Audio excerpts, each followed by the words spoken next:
Hello and welcome to the AGRIMINDS podcast. I have an extra special guest with me today, Lauren Bondy. She is going to be one of the speakers at the AGRIMINDS Summit. And I thought, you know what? I've got to have her on the podcast to give a little bit of a glimpse of what she's going to be bringing to the summit, as well as just hear her story. So, Lauren, welcome to the AGRIMINDS podcast.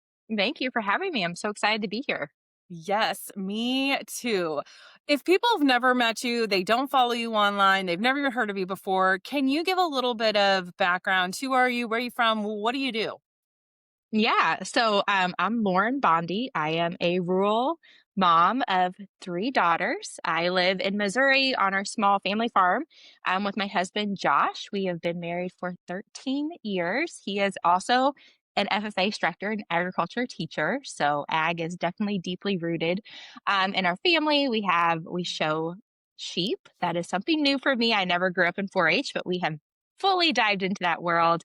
We also have a small peach orchard, and I do work full time off the farm. We have a family owned business. We do Medicaid billing for Missouri schools on the side as well. But, for a long time, I was doing all the right things on paper.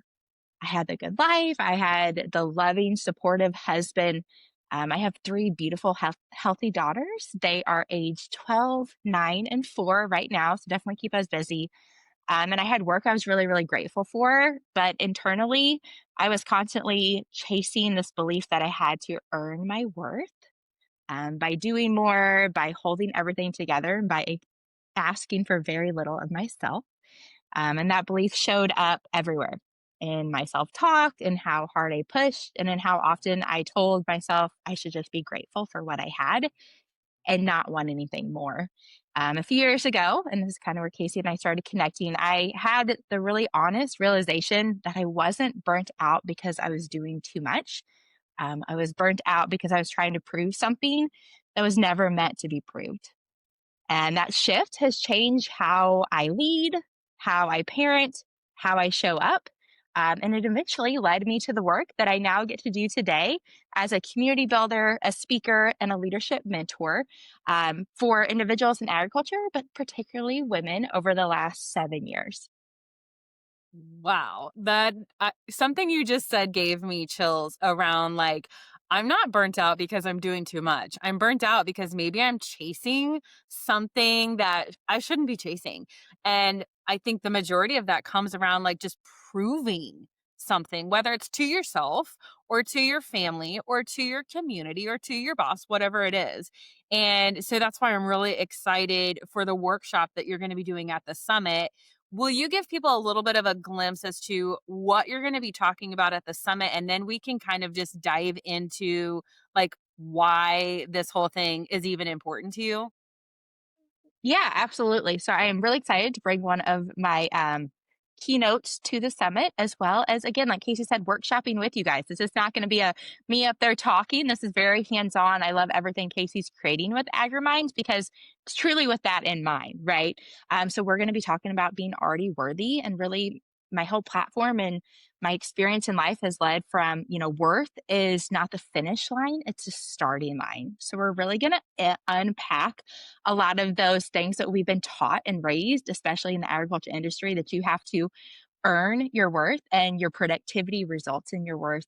We're going to talk about belief. We're going to talk about worthiness, and we're going to talk about confidence, and how when you show up with those three things, everything in your life changes and you go from that burnout and hustle mode to really living in alignment while still being very productive. I think that's something that sometimes when we talk about mindset and we talk about worthiness and we talk about all of that, that people think they don't push. They're not productive. And that's definitely not what it is. And I know Kacee's a very driven businesswoman as well. And so we're going to take all those three things, and we're really going to unpack some of those limiting beliefs we have, and the societal norms that have been put on us as, leaders in agriculture that need to be broken down.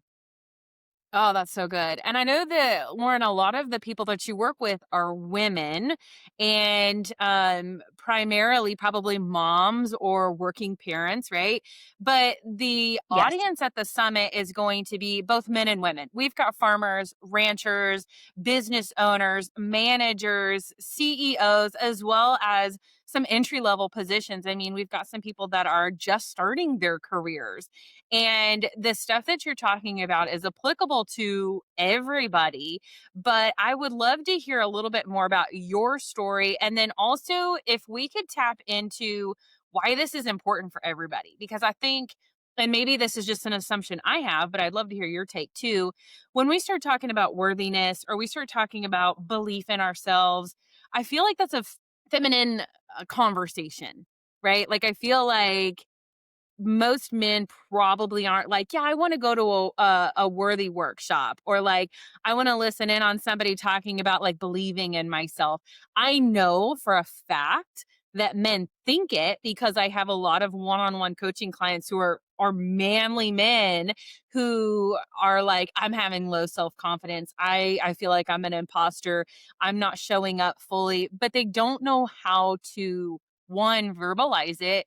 Two, the buzzwords that come with it, like I said, may detour them from having these conversations, because it may look like, oh, that's a female's conversation. But can we talk a little bit about like where you got to be at this point? Like, what happened in your life that got you to this point? But then also talking about some of the stigmas that come with it and how this will help everybody in the room, not just necessarily women, but how this can help men too. Absolutely. And so I have a very rich history in agriculture. So our family, my family is a third generation farm. So my grandpa, my dad, my uncle, now my brother is back on that farm. So, that hard work and that hustle and that grit. And, I grew up around that. My husband, also from his side, his family's a century farm, and the cattle as well. And if anyone knows agriculture education instructors and teachers, much of the work that I do, Josh and I do together, and it's been so unique seeing it from his perspective, not just as a male leader in the agriculture world, but also as an educator and shaping the future and the youth, and seeing the lessons that we kind of create together as he applies that in his leadership classes and seeing them take root. But yeah, a little bit about me. So again, I live in the town that I grew up in, which I swore I would never do. So, growing up, I'm like, I'm going to get as far away from Paris, Missouri as possible. God definitely had different plans for me in that realm. So, graduated high school, went to college. I went to the University of Missouri. I have a degree in agriculture education leadership, which at the time, I was like, what am I gonna do with that? And I look back now and I was like, every single thing I do in my life is tied exactly to what I did there. I just didn't know at that point, right? I came out, I had a few jobs that I came out, and then I married my husband Josh, and he was actually teaching in the town that I grew up in. And so we came back here and started raising our family.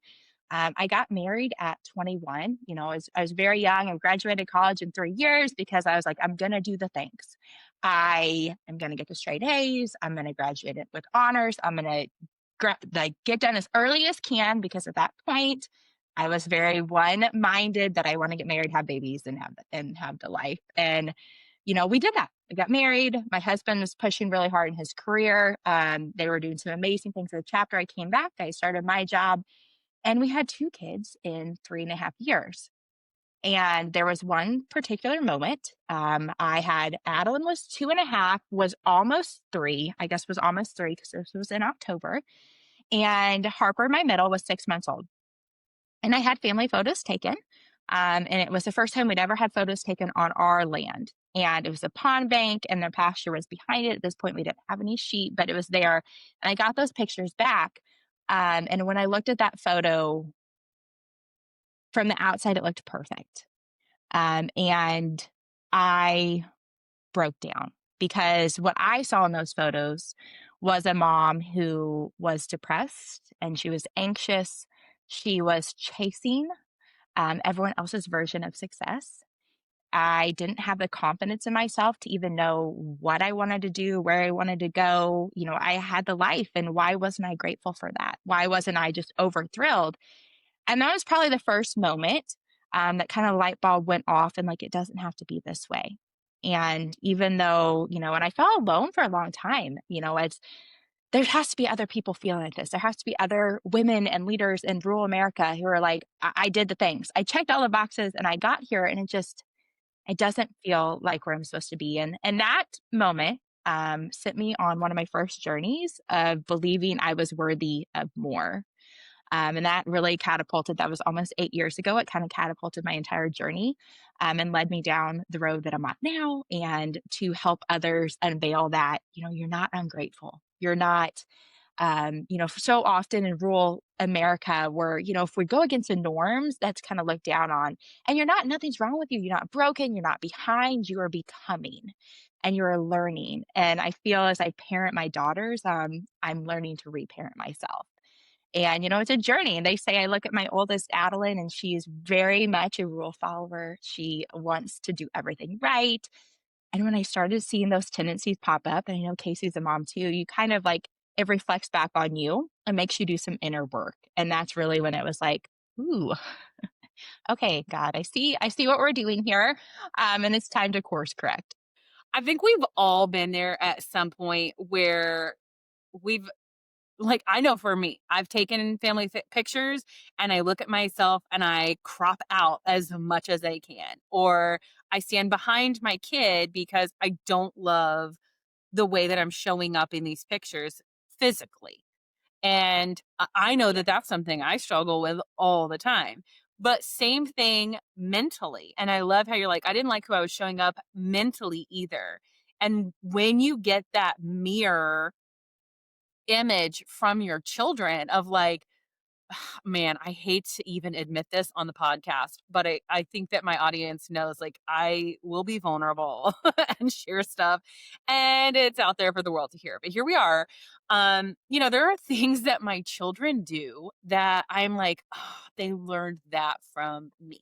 Sometimes it's wonderful. Manners, etiquette, how to be socially appropriate, and helping other people, asking questions, making sure people don't feel left out, like just a social awareness, right? Like I feel like my kids learn that from my husband and I. And then there are some things where, for example, my 3-year-old will go, "Ah, damn it." And I'm like, "Oh, I know where that came from." It's like they are watching, they are listening, and they are picking up everything. They are soaking up everything. And something we talk about inside of the AgriMinds Live group coaching program is mindset and how everything that we know, think, and believe has been caught or taught.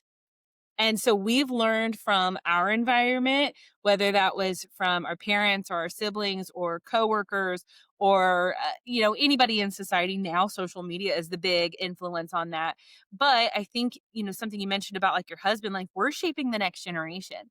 And what we're doing is teaching or, showing them what they're going to have caught or taught. And when you have that moment and you realize, oh gosh, I can either show up this way or I can show up that way. And my kids are learning that right now. It's a little bit of a gut punch, but thank God for those moments because that's what gives us that check-in. And it's what we do after that that really matters. And so what happened to you after you saw those pictures and you're like, I don't like who I'm showing up as? Like, what were some of the things that you started to do, the action that you took? Yeah, I think the very first is I had to believe I was worthy before the end result. And worth is not the finish line, it's a starting line. And so, in that moment, looking at those pictures, I was like, okay, nothing changes if nothing changes, right? We Mm. know that about everything in life. We know that with our mindset. We know that with our career. We know that. I mean, we know that, right? And we have the peach orchard, right? We planted these trees. We planted them during COVID. Last summer was the first. So 5 years later, we finally had fruit. But if like you planted it and you didn't do anything with them or take care of them, nothing's going to come of it. And so it's at that point that it's like, my girls were little, and I'm like, if I want them to grow up with different beliefs about themselves on their worthiness, I've got to start in myself. And so now realizing like I am worthy of taking the time for me and, not selfishly, I am worthy of believing I'm worth more and stopping to silence those little glimmers that you get that, many people are like the little nudges from God or those little thoughts of like, what if I could do this? What if this dream I have could become a reality and I could stop being Mm. scared of it? I think a big thing in that moment, though, honestly, is I realized that I was worthy of asking for help and stopping carrying it all. And I think in Mm, agriculture, especially so often, we carry the burden on our shoulders of everything. We don't want to be an inconvenience. We don't want to be seen as weak. And this, especially for men, right? We don't want to be seen that we can't do it all. But that's not doing anyone a service, and at that point, I realized, like, no one knew I was drowning. Like, my husband didn't know, those closest to me didn't know. I was pretty isolated and alone, and I was just shielding it all, and what that was resulting in was, exhaustion. I thought I was burnt out, but I really was just unaligned in how I was living. I wasn't healthy, those habits were not serving me well, and so I put down the wall that I always have up and had up, and I said, "You know what? This is where I'm at, and I don't wanna feel like this, but I'm gonna need some help getting there." And so that was kind of that mm, first step, right, is admitting that maybe you're at a place that doesn't feel really good, and kinda getting that help and what it looked like. And for me, that was definitely with my spouse, and that was with Josh first and foremost, is just being honest with him. And the shift, that started from there. Kacee knows this about me, but healthy habits started to be something that I really started to integrate. I do feel that to lead others, you have to lead yourself. And that does come down to really serving the body you're in. And that's not about a weight. And that's not about a jean size for sure. And I'll be one to admit, like, I chased the scale for a long time. And guess what? I got to a certain point. I'm like, huh, doesn't make me feel worthy, does it? Like, no. And that's, behind anything, we can chase goals, we can chase promotions, we can chase whatever, but really taking care of yourself. And sometimes that looks like movement. Um, that looks like water for us. That looks like, laughing with friends and having a community around you and surrounding yourself. And what I love so much about AgriMinds, and when Kacee invited me to be a speaker there, is like she's creating this place that you can go and you can fill that bucket. And you can't lead others unless you lead yourself, but you also can't lead yourself alone. And that's one yeah. of the core principles that I found. And like believing you're worthy, you can do all the self talk, all the mindset, everything on your own. But if you don't have people supporting you and around you, and on those days it gets really freaking hard, they say, like, hey, I see you. Like, you're worthy just because you are. You don't have to produce. Like, your production is not a result of your worth. I think it's really, really important. Yeah, that's so good. And I participated in one of your challenges a couple of months ago, got introduced to some really amazing people that held me accountable throughout the challenge. And it was like, whoa, I've never even met you guys. Like, I have no idea what your face even looks like. But we got into a group chat and it's like every day, like, hey, how's your goal coming along? What are your roadblocks? What are your obstacles? Like, and it was just for a month, but just that 1 month, it was like, "Oh, yeah," it was just enough of a reminder of, like, why I'm doing this. But I'll be honest with you, one of the things I struggle with is the deserving part. And, I mean, I don't know where this comes from, but it's like, do I deserve that? Like, do I deserve to take a break? Like, did I do enough today? And I don't know, like I said, this is probably like a deep child trauma work that I need to go get resolved, but like I don't know if I do deserve that. And how do you combat that? And maybe you don't know, maybe you have a resource, I don't know, but it's like how do I talk myself into saying I do deserve, I am worthy, because a lot of the times it's like, am I though? Like I've not been the best person to my husband lately. I've screamed at my kids lately. I haven't been giving 100% to my job. I haven't been volunteering at my church like I used to. Like there's a lot of areas where I have been slacking. And so feeling worthy feels like a lie sometimes. How do you work through that? I think it's a constant battle. I mean, that is a struggle that I hear over and over from everyone that I coach, and that's a struggle I have for myself. And I think, giving yourself grace in that you're worthy, not based on your productivity, but that also doesn't mean you're always going to excel at everything. Okay. And I say this all the time. I can be crushing my job. I can be crushing parenting. I can be crushing having a clean house. They're not all going to happen in the same week. They're absolutely not. I am leading, I'm in charge of, we go to a very small church. We have children from ages like 18 months to 18 in chart to be put in one Christmas program. I have like 15 of them. And it's like, okay, this week that's what I'm going to crush and everything else isn't going to happen. And I think it's giving ourselves that grace. It's knowing, and a lot, as I think, would I ever speak to the women in my life and the people in my life or my husband the way that I speak to myself? And I think when you really, at the end of the day, are like, would I just say those things I just said about myself to them out loud? And when the answer is no, that's that deep check, and that's some mental work that you've got to overcome.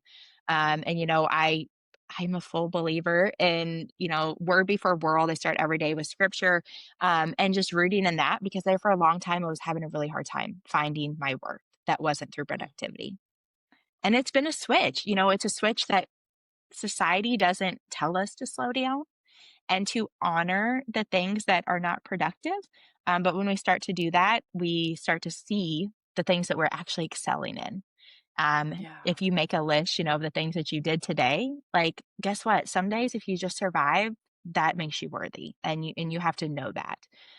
But I think it's an ongoing battle. And I think, again, it's just having those reminders and having a spouse or a partner or coworker that you can lean on in those times because we're not. There's many days that I'm like, am I a fraud? Like, I am talking about worth. And I'm over here like, man, that was not a good mom day today. That was not my best work.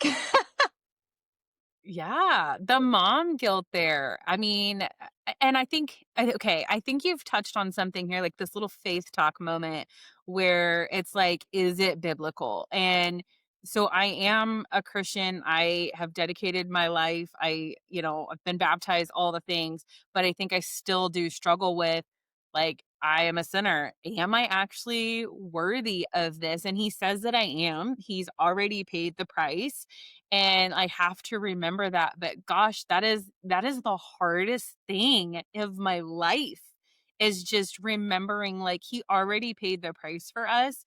Everything else is like just do your best. Give yourself grace like as long as you have good intentions behind things, it's like I just don't feel like that's enough. Like that doesn't cut it. It's like this is the hardest thing of my life. But I think you saying like that's hard. It just shows how much you do care and how much you're like, gosh, I do want to be my best self. I do want to be my best self. And you just have to know your best self looks different every single day. And again, and just give yourself that grace. And it's hard. And so I talked a lot about the beginning, kind of when that shift changed. But I want to talk about one more moment that kind of sent me down this worth path, if you will. I started the journey and like realizing I was worth at least investing in myself, and I was something needed to change, and didn't have to shoulder it all. I asked for help. I started to just live healthier and more confident, all those things. And then I went down a path of continuing to chase my worth through excelling in a career. And for 5 years, I went all in and I built a very successful career, online presence, was leading a team at the top of our network at the time.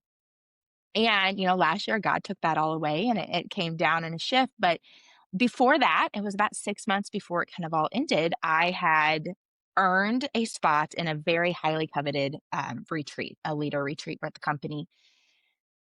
And I went, and in my mind, when I got to that point, like I was gonna have made it, like that was gonna be the end all be all, and I was gonna be so happy.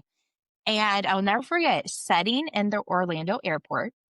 We had been at Epcot that day, and like it was late. I was getting ready to fly home. I was tired. Me and tired don't always mix. I usually cry when that happens. But I'm sitting there with my hood up. There was a older gentleman next to me, and he was very uncomfortable. And tears are just streaming down my face. I'm inhaling a bag of peanut M&Ms and a Prairie Farms chocolate milk, which is like not the epitome of health. But this is where I'm at mentally at this point. Because I'd gotten to that destination and it like hit me like a brick wall that like I still didn't think I was worthy. Like I'd gotten there and I was like, I'm supposed to be happy. This is supposed to be it. And in that moment, I was like, I guess this chasing productivity is just going to lead to burnout. And it's not going to lead to me really being happy. It's not, I'm chasing everyone else's version of success which was not aligned with who I was anymore. And I think for so many of us, we do that, right? We set the goals and we're like, once we get to this destination, once we achieve this, VP in the company, once we've created our own offering, once we have so many followers, if you're on Instagram, social media, once we have this much in the bank account or we lose this weight, it's going to be enough. And then you get there and you've worked so hard and you've been vision tunneled to it, and you kind of ignored everything else. And then you're like, well, crap, I'm here and it's not enough. And that awakening started happening again before the really big shifts in my life. And, it was definitely God saying, like, all right, your message and your purpose here is not to chase. Your purpose is to help others to get out of that, and stop relying on others' approval. And gosh, I can't express to you the weight that lifts when you finally realize, like, you don't have to earn anyone's approval. Like, your next door neighbor doesn't have to approve of you. Your family doesn't have to approve of you. You can go against what everyone expects you to do, and it's hard. It is hard. I think that's still probably one of the hardest challenges in my life is to be like, I'm taking a different path than was planned, or I'm breaking what was expected of me. But it is so freeing. And that's what I really pray that I bring when I step on that stage at the AgriMind Summit. I'm able to sit around the tables and we're able to talk. This is not a 2-day event that we're going to talk at you. We're going to be with you and we're going to be in conversation. I can't wait to sit around those tables and hear your stories and be able to walk through that, because, we've all had those moments. And I just want you to know that you're not alone. And you're worthy before you proved a thing, but you questioning it doesn't make you less than. And I have to tell myself that all the time too, right? This is a continual learning. It's a roller coaster of life, right? We're going to go up, we're going to be rocking it, we're going to go down, we're like, what happened? All that work for nothing, but it wasn't. It sure wasn't. So that was a big point about 2 years ago in my life, in the midst of the high, that I started to realize this is not it. Yeah. Wow. That is so inspiring. And I mean, you are so right. Like, that's what the space at the summit is for. It's not, hey, everybody come in, listen to us talk at you, take notes, and then best of luck to you.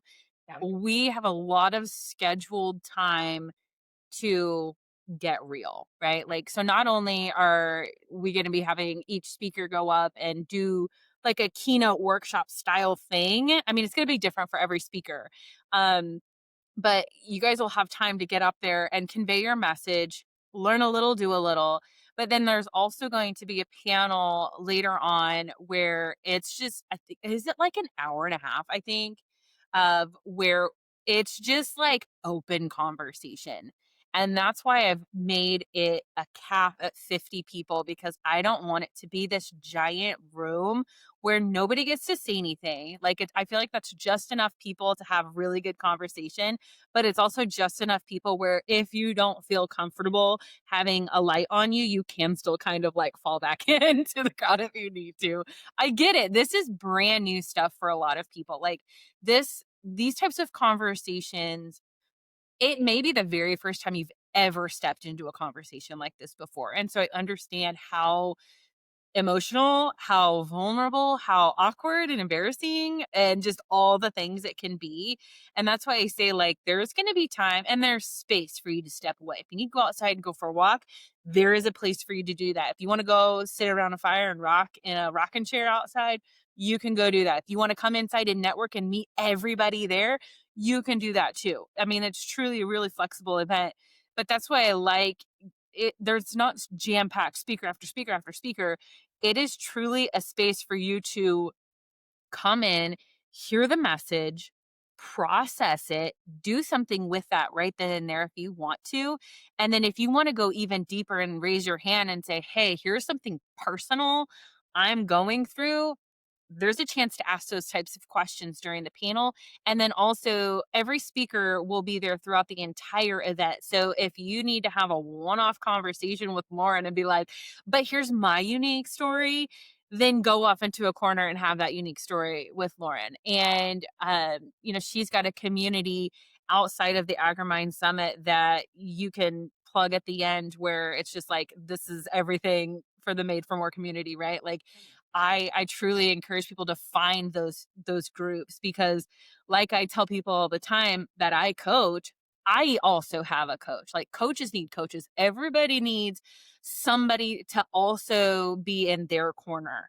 That is a third party neutral opinion that's not mentally, emotionally, physically, financially involved in what you're dumping on them. And so I always say, like, everybody needs their own people that, yes, I love my husband. Yes, I love my mom. And I call them all the time when I have problems.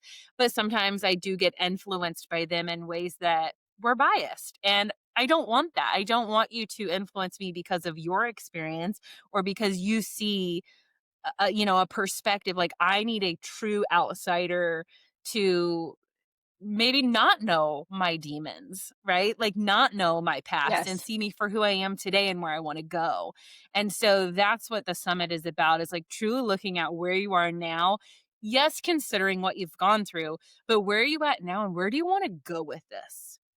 And so that's why I've like been very intentional with every single speaker and every single topic around like this is about moving forward and growth, intentional growth. And so I am very excited, and not that I want to do too many spoilers for the summit because I want people there and in experiencing this in person.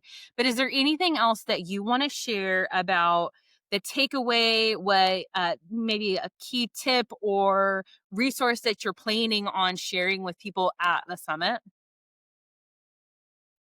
Yeah, I have a few exciting things coming for the summit, but one that we're going to go through together is one that I facilitated many times for groups of women and men and everything with it. And like I said, at the root of it, we're gonna build your tree, and we're gonna talk about your rooted identity and how when the branches get heavy and the things that we load our branches with, and we're gonna walk through that. They might bend, they might snap, they might break, but those roots are gonna stay, and so if you leave the summit knowing, like, "These are my roots, and no matter what happens up here, no matter what roles I'm managing, no matter what stress is, like, I'm gonna be rooted in those truths," you're gonna be able to Mhm. tackle anything that comes after you, and that is one of the tools I'm bringing to summit with me that is gonna be really strong, and we're gonna start my session out with that because that is truly the foundation for everything that we're gonna do after. Yeah, that'll be so good. And I feel like that will apply to everybody in the room, regardless of your age, your gender, your Absolutely. role, your season of life. And I Yes. think that's probably one of the questions I get all the time. I think that's why I'm overemphasizing that in this conversation is that I feel like most people are like, oh, this is for women. I'm like, no, no, no.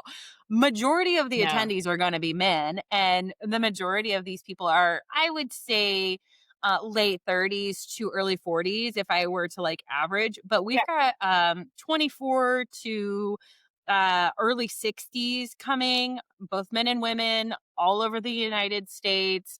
And there are 100 different types of roles. I mean, it's not just one, it's not just for farmers, it's not just for people in corporate. It's anybody that's really looking to start shifting their mindset to grow intentionally with a flavor of agriculture, right? Because that's the industry that we all work in. That's right. So, yeah, Yeah, I and I love that. presented this particular workshop to an audience of age from 14 all the way up to 85. So, like Casey said, yeah, this is not a one size fits all. None of us are one size fits all speakers that are coming either. So, Yeah. Oh, that's so good. I'm so glad that we had a chance to shine a little bit of a light on this. Anything else you want to share around your story? Like I said, I don't want to give away too much because I know you're going to share that at the summit.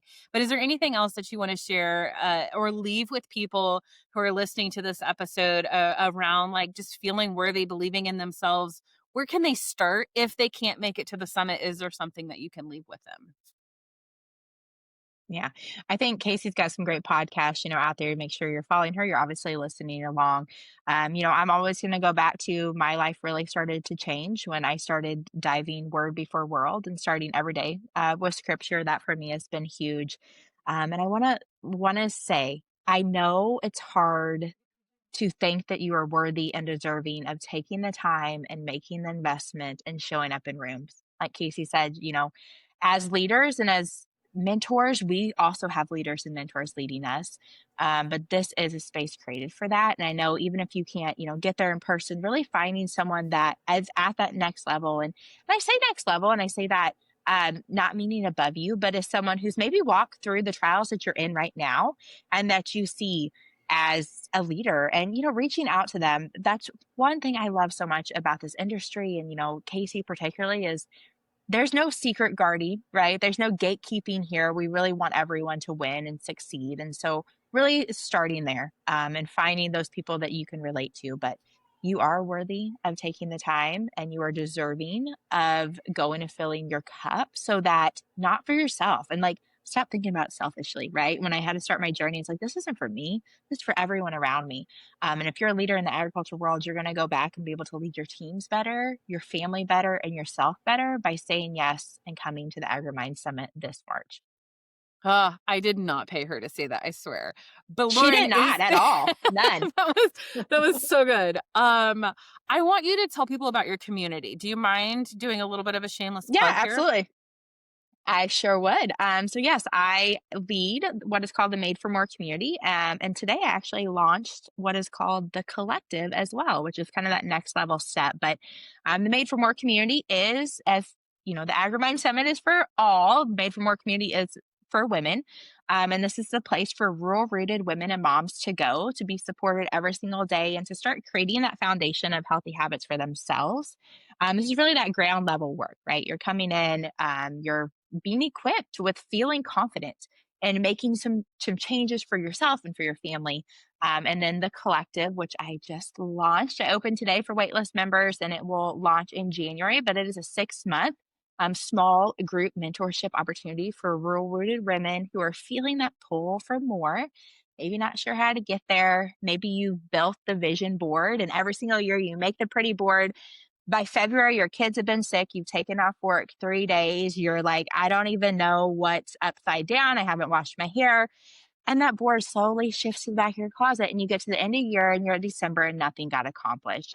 This container and this collective is made for those women who are ready to tackle 2026 with worth and belief and aligned action and an execution plan to really make some stuff happen.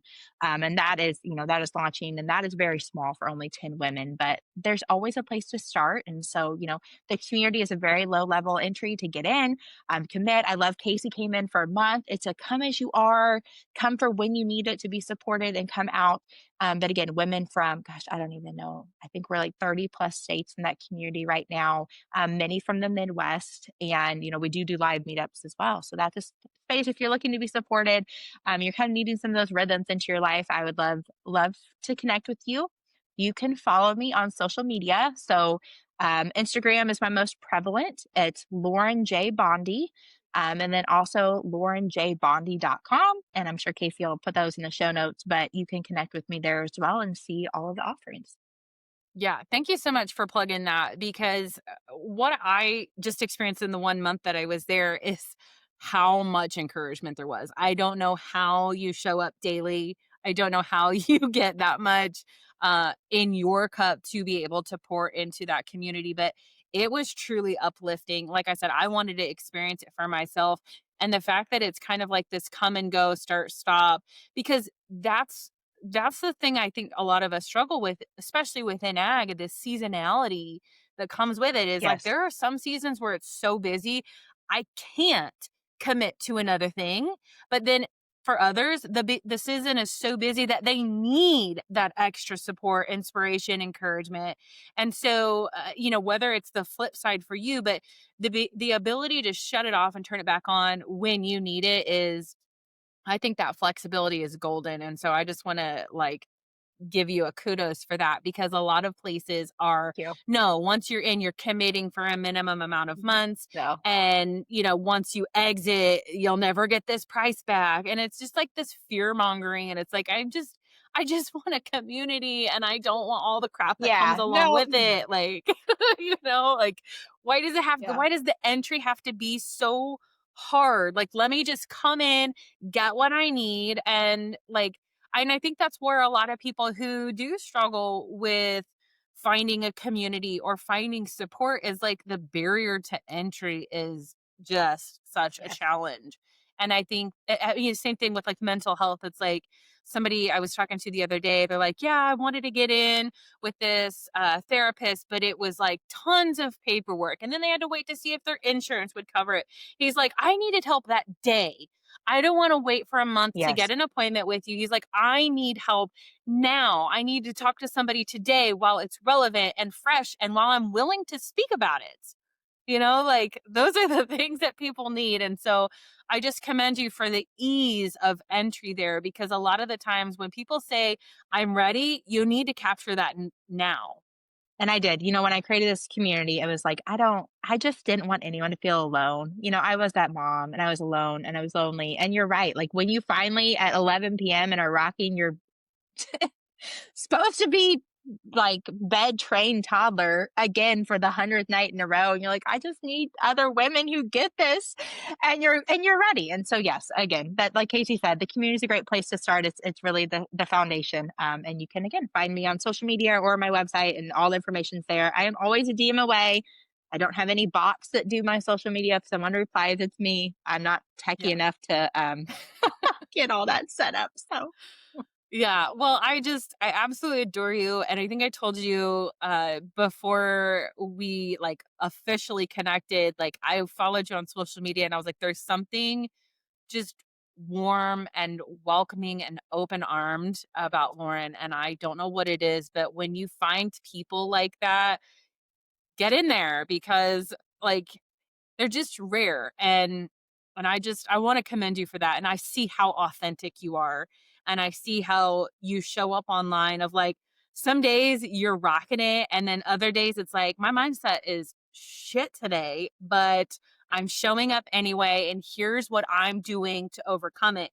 Here's what I'm doing to combat it," and I think those are the things people need in real time. Those are the things people need in real life, not just this fancy looks great on paper thing, but, like, I'm yeah, struggling today. Give me something I can do today.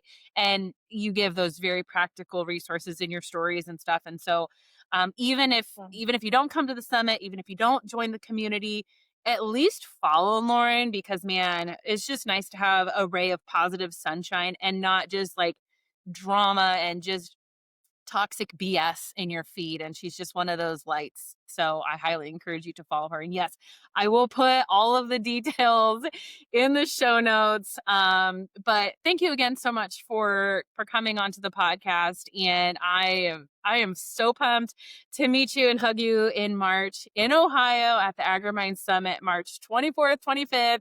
And there are still a couple of seats left for people if they decide that they want to join in. Payment options are available. But like I said, Lauren, thank you so much for coming on, and we'll see you in March.